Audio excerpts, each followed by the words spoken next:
The U.S. is concerned that fighting between Israel and Hamas, in the wake of Hamas' October 7 terror attack, could spill over into a broader conflict throughout the Middle East that would imperil American military forces, Defense Secretary Lloyd Austin said Sunday.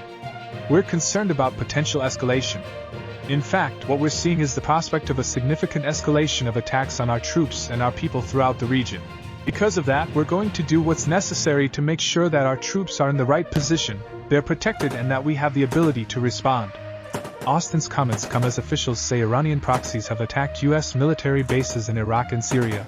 The Navy recently intercepted missiles fired from Yemen, and there has been increased fighting along the Israel-Lebanon border, all as Israel continues its military operations on Hamas in the Palestinian territory of Gaza in retaliation for Hamas attacks. The U.S. has sent the USS Dwight D. Eisenhower Carrier Strike Group to the Middle East and the USS Gerald R. Ford Carrier Strike Group is in the eastern Mediterranean Sea. The U.S. is also deploying the Terminal High Altitude Area Defense Battery and Patriot battalions, both of which can intercept missiles. Fears of a widening fight in the Middle East have spiked since the missile launch from Iranian-backed Houthis in Yemen that was reported last week. Pentagon officials had said it was unclear whether a U.S. vessel or Israel was the intended target, but Austin, on This Week, indicated the weapons were targeted toward the U.S. When you have cruise missiles heading towards one of our DDGs, one of our destroyers, that vessel is going to do what it needs to do to protect itself, he said. He said America's deployment of additional assets is another message to those who would seek to widen this conflict. If any group or any country is looking to widen this conflict and take advantage of this very unfortunate situation that we see, our advice is, don't.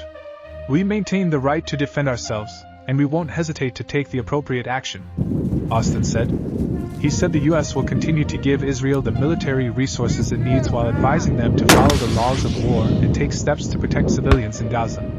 Palestinian officials say more than 4,600 people have been killed there so far, and Israel's campaign against Hamas has been criticized by some as indiscriminate. Jordan's King Abdullah II, a U.S. ally, this weekend called it collective punishment of a besieged and helpless people. Israeli officials have long said they take steps to spare civilians, but have acknowledged that because Hamas embeds its militant operations in civilian life, such as firing rockets from civilian locations, Israel will target those places, too. Austin said Sunday that the U.S. is repeatedly reminding Israel of its obligations under international law, and that Israel takes necessary precautions. We encourage them at every opportunity to make sure that we're accounting for those civilians that are in the battle space, that we're providing corridors for them to leave the battle space if necessary, and that they're allowing humanitarian assistance to get into that space as well, Austin said. Israeli forces are widely expected to soon launch a ground invasion of Gaza, which Hamas controls, which will immediately increase the scale of the war as well as its casualties. Austin said any military operation to remove Hamas from Gaza would be difficult for Israel given that the territory is densely populated and urban, where combat is extremely difficult and goes at a slow pace, and Hamas utilizes a large network of underground tunnels. They have had a long time to prepare for a fight. So I think you'll see a fight that's characterized by a lot of improvised explosive devices, a lot of booby traps, and just really grinding activity going forward. Austin told Carl Press about what the broader goal was for Israel after the war.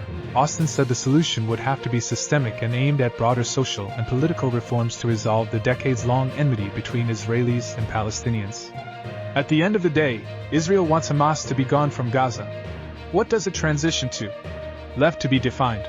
But I think that's an issue for the region and for the world to work together on.